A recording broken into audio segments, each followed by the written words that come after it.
everyone, welcome back to my channel Chemistry by Sumiran. This is the NEET PYQ series going on, right? So आज का question है हमारा electrochemistry से। Electrochemistry में generally जो Nernst equation वाला portion है वहां तक हमें बहुत क्लैरिटी होती है, बट एज सून एज हम इलेक्ट्रोलिसिस या फिर फैराडेज लॉज में आते हैं वहां से हमें एक्चुअल डाउट स्टार्ट होते हैं। तो इंटेंशनली मैंने क्वेश्चन उसी पोर्शन से लिया है जहां हमें मेजरली डाउट्स आते हैं, राइट? सबसे पहले क्वेश्चन पढ़ते हैं, उसके बाद बात करेंगे नीट के लिए इंपॉर्टेंट क्यों था ये। If the molar conductivity of a 0.05 moles per liter solution of a monobasic weak acid is 90 Simon centimeter square per mole, its extent of dissociation will be done. उसके बाद हमें पॉजिटिव और negative की infinite dilution पे molar conductivity दे दी गई है।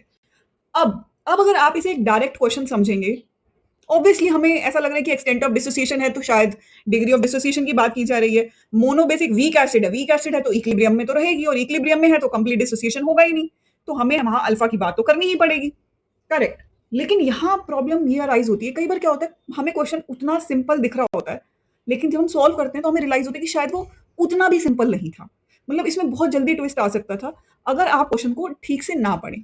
कैसे? सबसे पहले देखते हैं इसमें जो बात हुई है। मैंने हमेशा आपको क्या बोला है कि जो भी आपको कैलकुलेट करना है आप सबसे पहले उसका फॉर्मूला लिखिए। अगर आपने उसका फॉर्मूला लिख लिया तो आपको बहुत सारी चीजें क्लियर हो जाएंगी। तो मुझे कैलकुलेट करना है एक्सटेंट ऑफ डिसोसिएशन, जिसके लिए मैंने लिखा alpha is equals to del M C by del M naught. Infinite dilution का मुझे अगर मोलर कंडक्टिविटी मिल जाए, अलॉन्ग विद दैट एक पर्टिकुलर कॉन्सेंट्रेशन पे मुझे मोलर कंडक्टिविटी ऑलरेडी दे रखी है, तो मैं उनको डिवाइड करके अल्फा निकाल सकती हूँ, राइट? अब यहाँ पे पॉइंट क्या है, मोनोबेसिक वीक एसिड, आपको इसको ब्रेक डाउन करना आना चाहिए। मोनोबेसिक का मतलब है कि एक ही बेस को न्यूट्रलाइज करेगी। इसका मतलब है एक बेस से एक OH आएगा और एक OH को न्यूट्रलाइज करने के लिए हमारी एसिड एक ही H+ रिमूव कर रही है, करेक्ट? तो एसिड का फॉर्मूला मुझे यहां से जनरल फॉर्मूला गैस करना था। अगर आपने यहाँ पे H2A लिया तो ये गलत हो जाएगा, H3A लेते हैं तो भी गलत हो जाएगा। नाउ द पॉइंट इज कि इसका इतना रोल कैसे है? रोल है क्योंकि जैसे ही आप कहेंगे H+ और आप कहेंगे A नेगेटिव, मतलब मैं ये कहना चाह रही हूँ कि एक H+ रिलीज हो रहा है और एक A नेगेटिव रिलीज हो रहा है, तो मेरे लिए डेल एम नॉट जो इनफाइनाइट डिल्यूशन पे है वो हो जाएगा del M naught of positive charge, correct?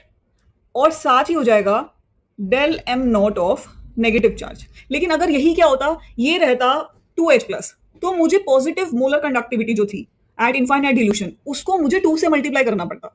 सो मुझे मल्टीप्लाई करना है, किससे मल्टीप्लाई करना है, करना भी है या नहीं करना है, वो मैंने इक्विलिब्रियम कैसा सेट किया उससे पता लगेगा, राइट? अब आते हैं यहाँ पे, इसकी वैल्यू मुझे डायरेक्टली दी गई है 349.6 एंड यूनिट सेम है दोनों की, एंड दिस इज 50.4, करेक्ट? अब ऐड करेंगे तो ये बन जाएगा 400। So I got 400 siemens centimetre square per mole, right? Alpha का क्या था? Molar conductivity at particular concentration divide by molar conductivity at infinite dilution. 90 मुझे क्वेश्चन में दी है, 400 दी हुई है, कैलकुलेट कर लिया हमने, इक्विलिब्रियम सही सेट किया इसलिए ये कैलकुलेट हो पाई है, राइट? ठीक है जी, सिंपल डिवीजन है, कुछ भी नहीं है। अगर मैं यहाँ पे यूनिट भी दोनों की सेम है, देखिए मेरे पास भी साइमन सेंटीमीटर स्क्वायर पर मोल आ रहा है और क्वेश्चन में मुझे दिया भी साइमन सेंटीमीटर स्क्वायर पर मोल ही है, राइट? बस कुछ नहीं, यूनिट से यूनिट कैंसिल हो जाएगी। वैसे भी अल्फा जो है वो एक यूनिटलेस क्वांटिटी ही है, वो बस मुझे ये बता रहा है कि कितने मॉलिक्यूल्स में मेरे कितने मॉलिक्यूल डिसोसिएट हो गए हैं, बस।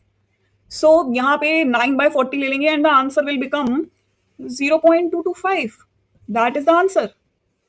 अब क्या होता है, ये दिख तो हमें बहुत सिंपल रहा होता है, अगर आप इसे देखेंगे, अगर आप इसका सोल्यूशन देखेंगे पहले तो आपको लगेगा कि ठीक है ये तो बहुत सिंपल था, मतलब there is not a point of discussion करना क्यों था इसमें, क्वेश्चन बहुत सिंपल था, यू आर राइट। लेकिन पॉइंट ये है कि यही क्वेश्चन जब एग्जाम में आता है ना तो बच्चे के दिमाग में ये चलना शुरू हो जाता है ये कि मैम ऐसा करते हैं, ये शायद हमें K दिया हुआ है और हम 90 को पहले 0.05 से डिवाइड करते हैं, वहां से मिलेगा हमको क्या, हमें मिलेगा मोलर कंडक्टिविटी। बच्चा इसे कप्पा समझ लेता है, के नहीं है ये, मोलर कंडक्टिविटी है ये, करेक्ट? तो आपको 0.050 का यूज नहीं करना है इस रिएक्शन में, ये इंपॉर्टेंट बात है। और यहां कहीं पे भी 0.05 का यूज नहीं हो रहा है and this is the answer, correct? So now I am targeting to the next question of electrochemistry, जिसमें हम थोड़ा सा ट्विस्ट देखेंगे कि क्वेश्चन कैसे थोड़ा थोड़ा ट्विस्ट होना शुरू हो जाता है।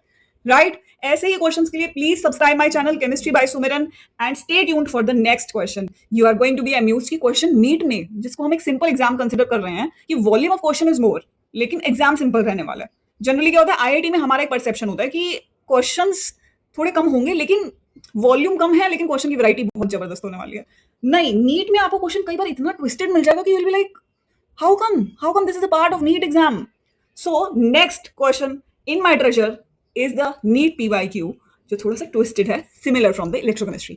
Thank you so much. Please subscribe my channel and I will see you in my next video. Bye bye. Study hard.